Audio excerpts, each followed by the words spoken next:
जय हिंद दोस्तों, स्वागत है आपका अरोड़ा जिस एकेडमी में। और ये हमारी जो पॉलिटिक्स सीरीज चल रही थी उसी के अंतर्गत आज हमारा अगला चैप्टर है।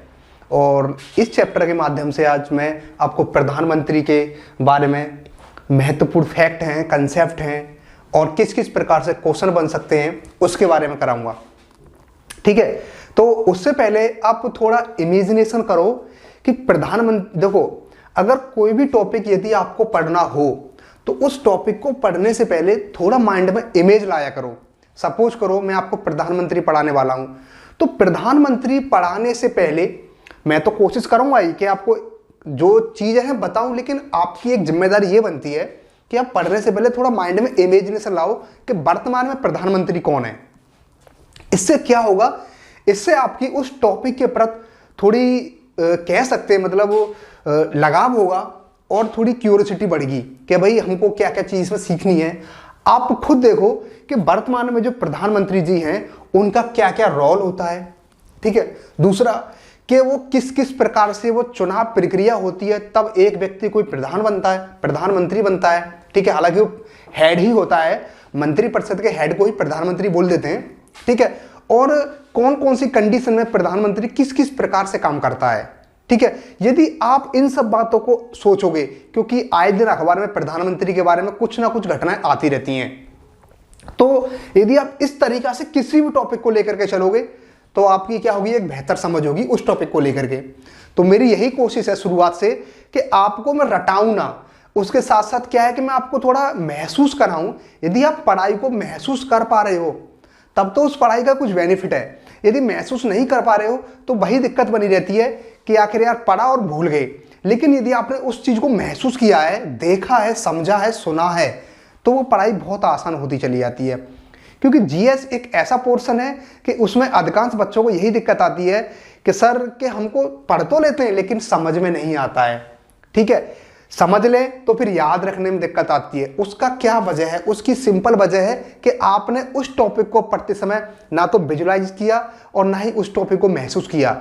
ठीक है, तो आज से आप अपनी पढ़ाई को जिस तरीका से कर रहे थे, यदि इस पैटर्न पर आप कर रहे हैं तो अच्छी बात है। और आपका अगर कोई भी ऐसा पैटर्न है कि जिससे आप याद रख पाते हो तो आपके लिए वो बेहतर है। लेकिन जिन बच्चों को ये समस्या रहती है कि हम पढ़ तो लेते हैं लेकिन वही दिक्कत आती है, हम भूल जाते हैं, याद नहीं होती चीजें, तो उन बच्चों के लिए मेरा यही सजेशन है कि टॉपिक पढ़ने से पहले थोड़ा माहौल बनाओ। माहौल किस सेंस में कि सपोज करो यदि हमने आज राष्ट्रपति पढ़ा तो राष्ट्रपति पढ़ने से पहले राष्ट्रपति के बारे में सोचो थोड़ा कि आखिर राष्ट्रपति कौन है और राष्ट्रपति का कौन कौन सा काम होता है। कोविड के दौरान राष्ट्रपति का क्या रोल रहा था। ठीक है, राष्ट्रपति को जब चुनाव हो गया था तो शपथ किसने दिलाई थी। तो इन सब चीजों पर थोड़ा गौर दिया करो हल्का सा। इससे क्या होगा, इससे आपकी जो किसी भी टॉपिक के प्रति जो इंटरेस्ट पैदा होगा ना, बहुत अच्छा होगा। आप ये करके देखो, आप आज ही से ये चीज करके देखो। कोई भी टॉपिक पढ़ो, पढ़ने से पहले आपको यह करना है कि उस सब्जेक्ट के बारे में थोड़ा सोचना है, मंथन करना है, विजुलाइजेशन करना है। ये नहीं कि अभी हमने पढ़ा मैथ, तुरंत आगे पॉलिटी पे आए, राष्ट्रपति निकाला, पढ़ के निकल गए। इससे क्या होगा, आपकी रटने की प्रवृत्ति हो जाएगी और एग्जाम में क्वेश्चन थोड़ा सा भी घुमाया, क्वेश्चन गलत करके आओगे आप। इससे अच्छा है कि 5 मिनट खुद को दो, ज्यादा समय नहीं देना, आपको 5 मिनट खुद को देनी है और उस 5 मिनट का जो रिजल्ट होगा ना उसको बताना आप रिजल्ट किस प्रकार से आएगा। पॉजिटिव रिजल्ट आएगा, ये बिल्कुल कंफर्म है। ठीक है, तो चलिए आज मैं आपको प्रधानमंत्री के बारे में कराऊंगा, यानी कि हमारे मोदी जी हैं। हम 2021 तो हमारा खत्म हो ही गया, अब हम 2022 में आ गए हैं और ये लेक्चर हमारा जनवरी में शुरू हो रहा है। ठीक है, लेकिन 2022 के बारे में बात करें तो इस समय भी हमारे भारत के प्रधानमंत्री हैं, नरेंद्र मोदी जी हैं। तो आज हम उनके बारे में ये जानेंगे कि नरेंद्र मोदी जी का जो चुनाव होता है वो किस प्रकार से हुआ था, आखिर उनको क्या क्या प्रक्रिया अपनानी पड़ी, उनको नियुक्ति किसने दिलाई थी, उसके बाद उन्होंने शपथ ग्रहण किस तरीके से किया था, उनका कार्यकाल कितने वर्ष का है। ठीक है, तो इन सब के बारे में आप आज जानोगे। और एक चीज और जानोगे आप कि प्रधानमंत्री नरेंद्र मोदी जी का राष्ट्रपति जी के साथ, जो हमारे राष्ट्रपति जी हैं इस समय, उनके साथ कैसा संबंध है। तो इन सब चीजों को आप अच्छे से जान पाओगे। आप देखो, पढ़ाई का मतलब क्या होता है। पढ़ाई का मतलब ये होता है कि आप एक अच्छे और बेहतर नागरिक बनो। ये नहीं कि आपने रटा हुआ एग्जाम निकाला, अच्छी बात है, एग्जाम निकलना चाहिए, लेकिन जो पढ़ा है आपने आप उसको अगर कोई पूछे तो समझा सको, अखबार पढ़ रहे हो तो आप डिबेट कर सको, तो इन सब चीज़ों की भी थोड़ी मायने रखी जाती है। तो मेरी ये कोशिश है कि आपको अच्छे से अच्छे तरीके से मैं आपको बताऊं और आप पढ़िए। चलिए, तो पहले मैं आपको थोड़ा ब्रीफ इंट्रोडक्शन इनके बारे में देता हूं कि अब तक यानी कि आजादी से लेकर के और आज वर्तमान में 2022 तक के प्रधानमंत्री की मैं शेयर कराता हूं आपको, ठीक है, कौन कौन प्रधानमंत्री कब कब रहे हैं। लेकिन ये ध्यान रखना एग्जाम में क्वेश्चन नहीं आने वाला इससे, लेकिन ये आपकी जनरल नॉलेज के लिए है, बेसिक जानकारी के लिए है। यदि कोई पूछता है कि आपने पॉलिटिक्स सारी पढ़ ली, अच्छा ये बताओ कि 1980 से 90 के बीच प्रधानमंत्री के बारे में बताओ, तो आप अटक जाओगे। इससे अच्छा है इसको रटना मत, थोड़ा समझना, ठीक है। तो देखो हम पहली बात कर लेते हैं, हमारे जो भारत के पहले प्राइम मिनिस्टर यानी पहले प्रधानमंत्री थे वो थे जवाहरलाल नेहरू, ठीक है। जब देश आजाद हुआ था 15 अगस्त 1947 से, और ये मई 1964 तक ये प्रधानमंत्री रहे हैं। इनकी मृत्यु हो जाती है और मृत्यु होने के बाद ये बनते गुलजारी लाल नंदा, ठीक है। ये ज्यादा समय तक नहीं रहते, ये कार्यवाहक प्रधानमंत्री का कार्यभार संभालते हैं। उसके बाद अब आते हैं कौन, लाल बहादुर शास्त्री, यानी कि 1964 से लेकर 66 तक लाल बहादुर शास्त्री रहते हैं। उसके बाद गुलजारी लाल नंदा ये दोबारा बनते हैं, ठीक है, ये 1966 तक ये भी रहते हैं। फिर अब इनके बाद यानी कि नंदा जी, बहादुर जी, और नंदा जी के बाद जब दोबारा जो एक प्रभावशाली जो लेडी आती हैं प्रधानमंत्री, अब उनकी बात करते हैं। कौन थी, इंदिरा गांधी जी। इनका था 1966 से लेकर के और 1977 तक इनका कार्यकाल रहा था। इनके बारे में कुछ चीज आएंगी, बताऊंगा मैं। उसके बाद अगले थे मोरारजी देसाई, ये 1977 से 1979 तक ये रहे थे, ठीक है। इसके बाद अगले हैं चौधरी चरण सिंह रहे हैं, ये रहे हैं 1979 से लेकर 80 तक, यानी इनका 1 साल कार्यकाल रहा है। फिर इंदिरा गांधी जी दोबारा आती हैं, 1980 से 1984 तक रहती हैं, लेकिन इसी दौरान इनकी हत्या हो जाती है इंदिरा गांधी जी की। और इंदिरा गांधी के बाद कौन, राजीव गांधी बनते हैं प्रधानमंत्री, ठीक है। फिर राजीव गांधी के बाद विश्वनाथ प्रताप सिंह आते हैं, फिर चंद्रशेखर, पीवी नरसिम्हा राव। पीवी नरसिम्हा राव का कार्यकाल बेहद महत्वपूर्ण है, क्योंकि इनके दौरान क्या हुआ था, एलपीजी रिफॉर्म आया था, यानी कि जो हमारी अर्थव्यवस्था थी, पहले हमारी अर्थव्यवस्था थी समाजवादी अर्थव्यवस्था थी, लेकिन इनके आने के बाद क्या हुआ, अर्थव्यवस्था का स्वरूप बदला और हमने उदारीकरण, वैश्वीकरण और निजीकरण की प्रक्रिया अपनाई, ठीक है। ये मैं बताऊंगा उदारीकरण क्या होता है, वैश्वीकरण क्या होता है, निजीकरण क्या होता है। चलो एक ही लाइन में समझा देता हूं मैं। उदारीकरण का मतलब ये होता है, यानी कि हमारे जो नियम कानून थे, यानी किसी को कंपनी खोलनी है तो उसके लिए नियम कानून जो थे वो बहुत कठोर थे, तो उनकी जो नियम कानूनों को लचीला बनाया, आसान बनाया, ठीक है। उदारीकरण क्लियर। निजीकरण का मतलब क्या था कि पहले क्या था, ज्यादातर जो कह सकते हैं विभाग थे या फिर संसाधन थे, उन पर सरकार का नियंत्रण था, विभाग, ठीक है, और जो कंपनियां थी तो उनमें क्या किया, अब निजी व्यक्तियों को भी सम्मिलित किया जाने लगा, यानी कि निजी व्यक्ति भी अब सरकार के जो संसाधन थे उनमें शामिल होने लगे, ठीक है। जैसे कि आप देखो कोई कंपनी सरकारी कंपनी है तो क्या हुआ, उस सरकारी कंपनी में पहले प्योर सरकारी थी, लेकिन निजीकरण के बाद क्या हुआ, अब उसमें प्राइवेट भी आने लगे, ठीक है। उसके बाद निजी हो गया, उदारीकरण का। वैश्वीकरण क्या था, यानी कि वैश्वीकरण ये है हमारी चीज अमेरिका जाएगी और अमेरिका की चीज हमारे भारत में आएगी, इतनी बात थी। उसके बाद अटल बिहारी वाजपेयी जी बहुत महत्वपूर्ण है, ठीक है, इनको याद रखना है। ये रहे हैं मई 16 से जून 1 तक है 1996, इनका कार्यकाल ज्यादा दिन तक नहीं रहा था। फिर है HD देवगौड़ा, फिर इंद्र कुमार गुजराल। अटल बिहारी वाजपेयी जी दोबारा आए हैं, 1998 से 2004 तक रहे हैं, इनके बारे में थोड़ी चर्चा करूंगा मैं। इसके बाद मनमोहन सिंह 2004 से 2014 तक रहे हैं मनमोहन सिंह। अगले जो प्रधानमंत्री हैं नरेंद्र मोदी जी हैं, जो 2014 से लेकर के वर्तमान 2022 तक नरेंद्र मोदी जी ही प्रधानमंत्री हैं, ठीक है। तो ये थे मोटे मोटे, मैंने आपको ये बताया कि आपको रटना नहीं है, बस इतना समझना है कि पहले कौन से थे और अंतिम इस समय कौन थे, बस आपको इतना याद रखना है बस। तो चलिए अब हम शुरुआत करते हैं अपनी मेन टॉपिक की।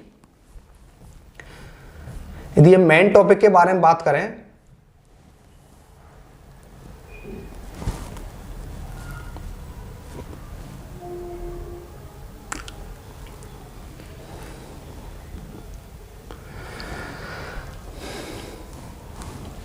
चलिए अब हम प्रधानमंत्री के बारे में शुरुआत से पढ़ते हैं। देखो पहले हम बात करते हैं जो भारत का जो प्रधानमंत्री होगा, ध्यान रखना पहला क्वेश्चन यहीं से बन जाएगा, वह सरकार का मुखिया होता है। ठीक है, यानी कि सरकार का मुखिया कौन होगा? भारत का प्रधानमंत्री। और राष्ट्र का मुखिया कौन होगा, यानी कि राष्ट्र का प्रमुख कौन होगा? वो राष्ट्रपति होंगे। ठीक है, अब अगला हम चलते हैं इनकी नियुक्ति के बारे में।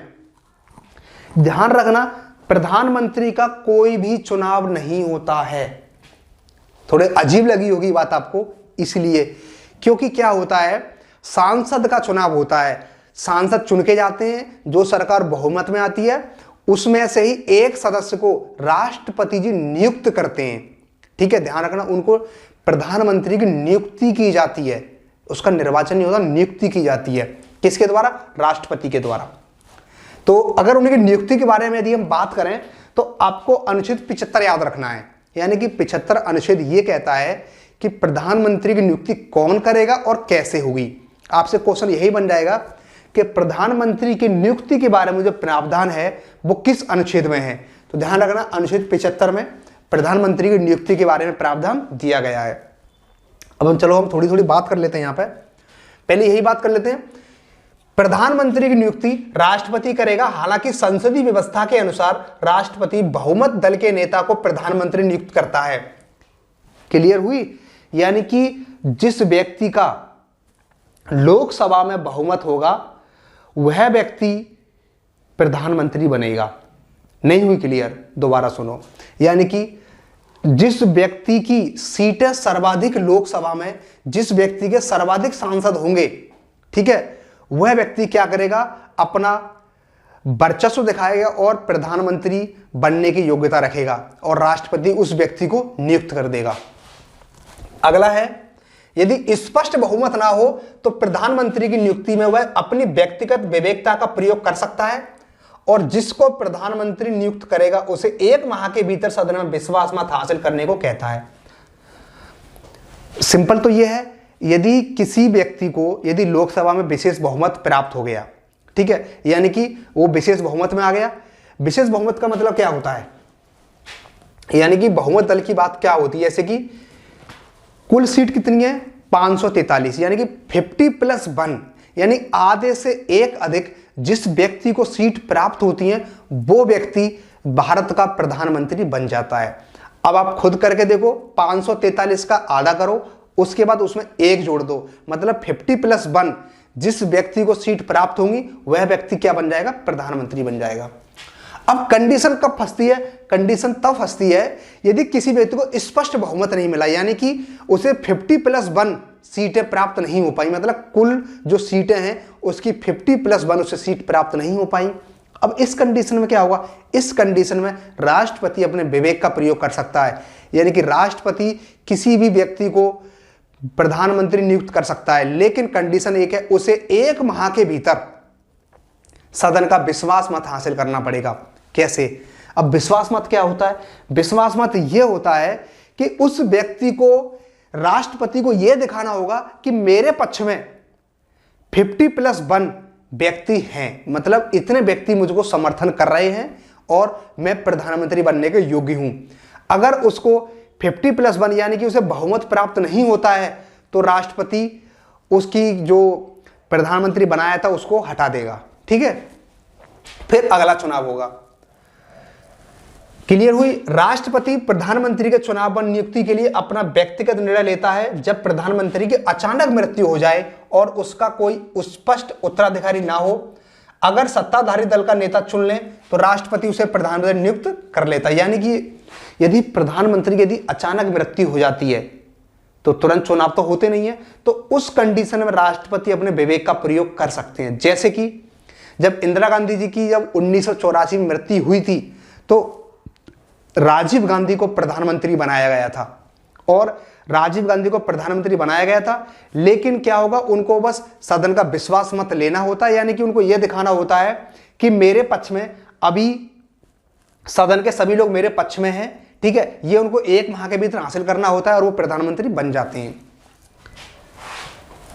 1980 में दिल्ली उच्च न्यायालय ने कहा कि संविधान में यह आवश्यक नहीं कि प्रधानमंत्री नियुक्त होने से पहले अपना बहुमत लोकसभा में साबित करे, वह प्रधानमंत्री नियुक्त होने के बाद भी एक निश्चित समय के अंदर अपना बहुमत साबित कर सकता है। यानी कि 1980 में दिल्ली हाईकोर्ट ने एक बात बोली थी कि यदि कोई व्यक्ति है और वो प्रधानमंत्री नियुक्त हो जाता, ठीक है, और उसने क्या हुआ, वह अपना बहुमत साबित करने के लिए क्या करेगा पता है, प्रधानमंत्री बनने के बाद उसे एक समय दिया जाएगा, उस समय के भीतर उसे विश्वास मत हासिल करना होगा।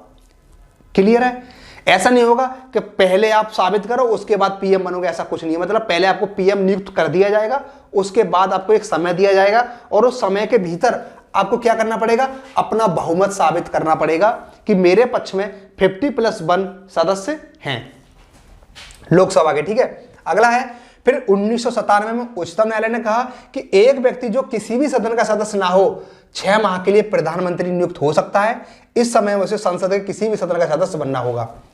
अब कंडीशन ये आती है, अब सपोज करो जैसे कि लोकसभा में किसी पार्टी की बहुमत में सीट आ गई, यानी कि 50+1 से अधिक सीट आ गई, ठीक है। अब क्या होगा, अब जो बहुमत दल है वो ये चाह रहा है कि हम अपने ऐसे व्यक्ति को प्रधानमंत्री बनाएं जो अच्छा हो, उनकी निगाह में अच्छा हो, लेकिन वो क्या है, वो संसद के किसी भी सदन का सदस्य नहीं है, ना तो वो लोकसभा का सदस्य है और ना राज्यसभा का सदस्य है। तो इस कंडीशन में कोई भी व्यक्ति, भारत का कोई भी व्यक्ति 6 महीने के लिए प्रधानमंत्री बन सकता है, ठीक है, बन सकता है। लेकिन क्या होगा, लेकिन उसे 6 महीने के दौरान या तो लोकसभा या राज्यसभा किसी का भी सदस्य बनना पड़ेगा। क्लियर हुई बात?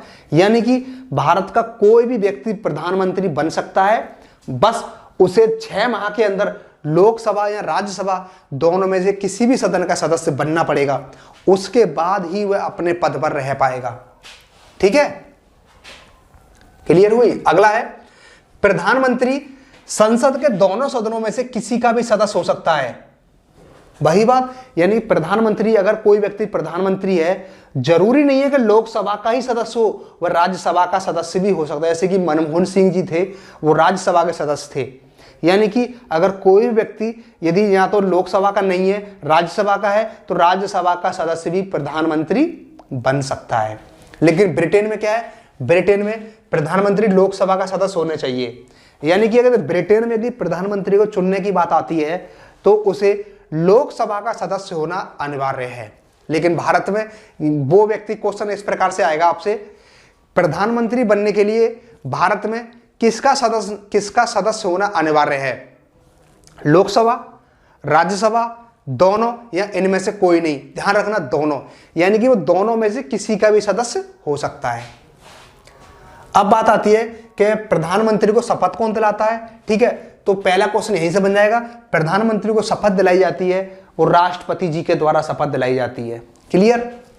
अब शपथ वही है, मैं भारत में संविधान के प्रति सच्ची श्रद्धा रखूंगा, निष्ठा रखूंगा, ये सब बातें हैं, क्वेश्चन यहां से नहीं आएगा, बस आपको एक बार देख लेना है इसको। ठीक है, अब आते हैं इसकी पदावधि के बारे में, यानी कि प्रधानमंत्री का जो कार्यकाल होता है वो कितने वर्ष का होता है, इसके बारे में बात कर लेते हैं। तो देखो, प्रधानमंत्री के पदावधि के बारे में ध्यान रखना, कोई भी निश्चित कार्यकाल नहीं दिया गया है, यह राष्ट्रपति के प्रसाद पर्यंत पद धारण करता है। देखो कैसे, निश्चित कार्यकाल नहीं है, यानी कि हालांकि वैसे 5 वर्ष होता है, लेकिन संविधान में इसके बारे में 5 वर्ष नहीं दिया गया है। ध्यान रखना, क्लियर है बिल्कुल? कैसे, प्रधानमंत्री का कोई निश्चित कार्यकाल नहीं है, यह राष्ट्रपति के प्रसाद पर्यंत पद पर बना रहता है। इसका अर्थ यह नहीं कि राष्ट्रपति किसी भी समय प्रधानमंत्री को हटा सकता है। जब तक प्रधानमंत्री को लोकसभा में बहुमत प्राप्त है तब तक राष्ट्रपति उसे नहीं हटा सकता। यानी कि जो प्रधानमंत्री होता है वो राष्ट्रपति के प्रसाद पर्यंत पद धारण करता है। ठीक है, इसका मतलब ये नहीं कि राष्ट्रपति कभी भी हटा सकता है, नहीं, जब तक प्रधानमंत्री को लोकसभा में स्पष्ट बहुमत है तब तक राष्ट्रपति उसको नहीं हटा सकता। ठीक है, ध्यान रखना। लेकिन वैसे आमतौर पर प्रधानमंत्री का कार्यकाल 5 वर्ष का होता है, लेकिन संविधान में इसके बारे में कोई बात नहीं बोली है। अब राष्ट्रपति के प्रसाद पर्यंत पद पर बना रहता है, इसका मतलब क्या है, राष्ट्रपति के प्रसाद पर्यंत का मतलब यह है, राष्ट्रपति या तो बहुमत दल के नेता को प्रधानमंत्री नियुक्त करता है या अपने विवेक के अधिकार पर किसी व्यक्ति को प्रधानमंत्री नियुक्त करता है। यह है इसका प्रसाद पर्यंत का मतलब। ठीक है, अगला बात करते हैं हम। अगर लोकसभा में विश्वास खो देता है तो उसे त्यागपत्र देना होगा, नहीं तो राष्ट्रपति उसको बर्खास्त कर देगा। यानी कि सपोज करो उसके 300 प्लस सदस्य हैं। ठीक है, इसका मतलब क्या है, बहुमत में है, मोदी जी से बहुमत में है, 300 सदस्य उनके पक्ष में हैं। अब किसी कंडीशन में क्या हो, कम से कम 50 सदस्य जो हों, ठीक है, 50, 60, 100 जो सदस्य हैं वो क्या करें, त्यागपत्र दे दें। और विपक्ष क्या करे, उनको विश्वास मत हासिल करने के लिए बोले कि आपको विश्वास मत हासिल करना है। अब इस कंडीशन में क्या करेंगे, मोदी जी विश्वास मत नहीं दे पाएंगे और उनको सरकार से त्यागपत्र देना पड़ेगा। ठीक है, यानी कि यदि उन्होंने लोकसभा में विश्वास खो दिया तो उनको त्यागपत्र देना होगा, नहीं तो राष्ट्रपति उन्हें बर्खास्त कर देंगे। ये कह के बर्खास्त करेंगे कि आप सदन में विश्वास मत को हासिल नहीं कर पा रहे हो, यानी कि आपका अब बहुमत नहीं रहा, इस आधार पर हम आपको बर्खास्त कर रहे हैं। ठीक है, वेतन की बात करें, इनका वेतन जो है वो 1,60,000 है मासिक वेतन। जितना वेतन एक संसद को सदस्य को प्राप्त होता है उतना ही वेतन प्रधानमंत्री को होता है। यानी कि प्रधानमंत्री को प्रधानमंत्री के नाम से वेतन नहीं मिलता है, लोकसभा के सदस्य के रूप में यानी संसद के सदस्य के रूप में जितना वेतन मिलता है उतना वेतन प्रधानमंत्री को मिलता है। इतनी बात आपको याद रखनी है। अब हम बात करते हैं इनके इंपॉर्टेंट एस्पेक्ट के बारे में, यानी कि प्रधानमंत्री के कार्य व शक्तियां, यानी कि प्रधानमंत्री के कार्य और शक्तियां क्या होती हैं। ठीक है, तो इसके बारे में देखते हैं। मंत्रिपरिषद के संबंध में देखें, मंत्री नियुक्त करने के लिए अपने दल के व्यक्तियों की राष्ट्रपति को सिफारिश करता है। यानी कि जो मंत्रियों की नियुक्ति की जाती है कौन करता है, राष्ट्रपति करता है। यानी कि किसी भी मंत्री की नियुक्ति राष्ट्रपति करता है, लेकिन राष्ट्रपति करता किसकी सिफारिश पर, यानी कि प्रधानमंत्री जिस व्यक्ति को बोलेगा, यानी कि प्रधानमंत्री लिख कर देगा कि भाई राष्ट्रपति जी इस व्यक्ति को मंत्री नियुक्त कर दीजिए, तो प्रधानमंत्री की सिफारिश पर ही राष्ट्रपति किसी व्यक्ति को मंत्री नियुक्त करेंगे। मंत्रियों को विभिन्न मंत्रालय आवंटित करता है, यानी कि किस मंत्री को कौन सा विभाग देना है इसका निर्धारण भी प्रधानमंत्री ही करते हैं। अगला है, मंत्री को त्यागपत्र देने अथवा राष्ट्रपति को उसे बर्खास्त करने की सलाह दे सकता है। यानी कि प्रधानमंत्री चाहे तो किसी व्यक्ति से यह कह सकता है कि भी आप अपना पद त्याग दीजिए, या फिर अगर वो नहीं त्यागता है तो राष्ट्रपति से कह सकता है कि राष्ट्रपति जी इस व्यक्ति को बर्खास्त कर दीजिए। ठीक है, अब मंत्री से त्यागपत्र देने के लिए क्यों कहेगा प्रधानमंत्री, वो इसलिए कहेगा क्योंकि अगर कभी ऐसा मौका आता है कि सदन में विश्वास मत हासिल करने की बात आती है या फिर कोई पक्ष की बात आती है तो उसका कोई मंत्री समर्थन नहीं दे रहा हो, उसकी बुराई कर रहा हो, ठीक है, सरकार की नीतियां जो होती हैं उनकी आलोचना कर रहा हो, इस कंडीशन में क्या करेगा प्रधानमंत्री, राष्ट्रपति से सिफारिश करेंगे कि इस व्यक्ति को या तो ये कहेगा भाई आप अपना त्यागपत्र दे दो, नहीं तो राष्ट्रपति से सिफारिश करेगा और राष्ट्रपति उसको बर्खास्त कर देगा, खत्म। अगला है, मंत्रिपरिषद की बैठक की अध्यक्षता करता है। वेरी वेरी मोस्ट इंपोर्टेंट, ध्यान रखना, मंत्रिपरिषद की जो बैठक होती है उसकी जो अध्यक्षता करता है वो प्रधानमंत्री ही करता है। देखो मंत्रिपरिषद मंत्रिमंडल में आपको अगले चैप्टर में कराऊंगा क्योंकि इसका अलग चैप्टर है। ठीक है, यहां पर आप बस समझ लो मंत्रिपरिषद की बैठक की अध्यक्षता कौन करता है, प्रधानमंत्री करता है। अगला है, मंत्रियों की गतिविधियों को नियंत्रित करता है, यानी कि मंत्री कौन कौन सी गतिविधियां करेंगे, क्या क्या काम करेंगे, उनको रेगुलेट करता है। अगला है, पद से त्यागपत्र देकर मंत्रिपरिषद पद खत्म कर सकता है। यानी कि यदि प्रधानमंत्री अपने पद से त्यागपत्र दे देंगे तो मंत्रिपरिषद का अस्तित्व खत्म हो जाता है, यानी कि मंत्रिपरिषद होती है वो खत्म हो जाती है। बस इतना ही आपको याद रखना है। अगर किसी मंत्री की मृत्यु हो जाए तो मंत्रिपरिषद विघटित नहीं होती बल्कि उसका स्थान रिक्त होता है। अब सपोज करो यदि प्रधानमंत्री की मृत्यु होती है या त्यागपत्र होता है तो मंत्रिपरिषद खत्म हो जाती है, लेकिन यदि एक मंत्री त्यागपत्र देता है तो मंत्रिपरिषद का विघटन नहीं होता है बल्कि स्थान एक रिक्त हो जाता है। बस ठीक है, तो मोटा मोटा हमने इसके बारे में थोड़ी बेसिक जानकारी ली। अब हम अगला चैप्टर देखते, अगला जो टॉपिक है इसके बारे में देखते हैं। इसी में पार्ट 2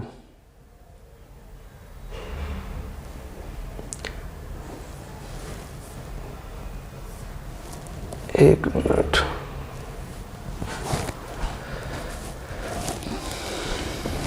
चलो एक मिनट, इसका प्रधानमंत्री